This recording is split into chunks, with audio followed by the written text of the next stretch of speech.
केजरीवाल ने छत्तीसगढ़ में 10 गारंटी का ऐलान किया है। इसके बाद इंडिया गठबंधन पर भी सवाल खड़े हो रहे हैं। कांग्रेस और आम आदमी पार्टी आमने सामने हो गई है। देखिए, ये सब चलता रहेगा।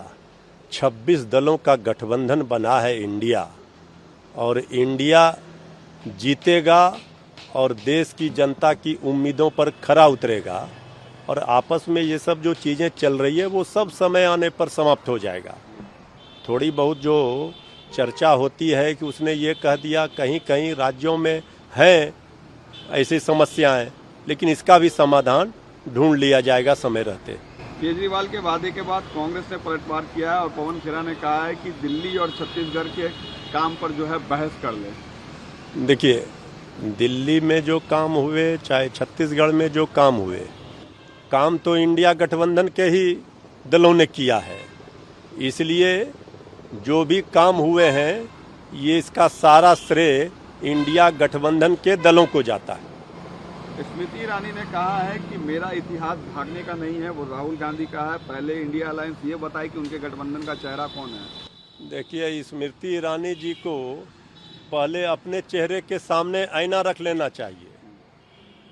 ये जो स्मृति ईरानी जी हर दूसरे का चेहरा खोजते हैं, पूछते हैं, उनको सब की जनता जवाब दे देगी इस बार।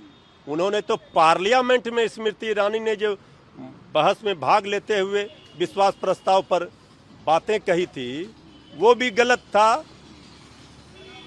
अगर हेमा मालिनी जैसे सांसद, इतनी प्रतिष्ठित कलाकारों ने नकार दिया था कि झूठ बोल रही हैं, इसलिए स्मृति ईरानी जी फिल्मी पर्दे की तरह व्यवहार लोकतंत्र के संसदीय जीवन में ना करें, उनसे यही उम्मीद लोग करते हैं, लेकिन वो अपने आचरणों से बाज नहीं आते।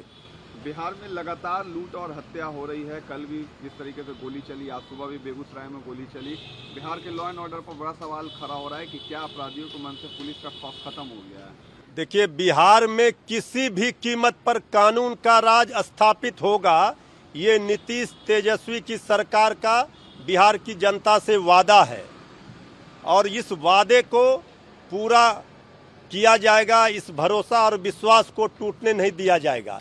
लेकिन भारतीय जनता पार्टी चाह रही है बिहार को बदनाम करना।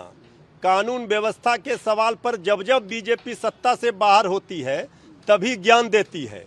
बिहार से ज़्यादा अपराध के आंकड़े, आपराधिक आंकड़े बीजेपी शासित राज्यों में है। वहाँ बीजेपी क्यों चुप हो जाती है? मणिपुर से ज़्यादा खराब स्थिति किस राज्य की होगी? वहाँ बीजेपी क्यों चुप है? बिहार में जो भी अपराधी, जो भी घटना घटी है, देखिए कार्रवाई हुई है। अररिया में 4 लोगों की गिरफ्तारी हुई है। लगातार पुलिस प्रशासन अपना काम कर रही है, लेकिन बीजेपी वाले ज़्यादा ही माहौल खराब कर रहे हैं बिहार को बदनाम करने के लिए। राहुल गांधी लद्दाख दौरे पर है और उन्होंने आज कहा है कि लद्दाख के लोगों की बहुत सारी समस्या है, बेरोजगारी से लेकर नौकरशाही से लेकर, और साथ ही साथ चाइना जो है वहां जमीन एक्वायर कर रहा है, लेकिन प्रधानमंत्री चुप है।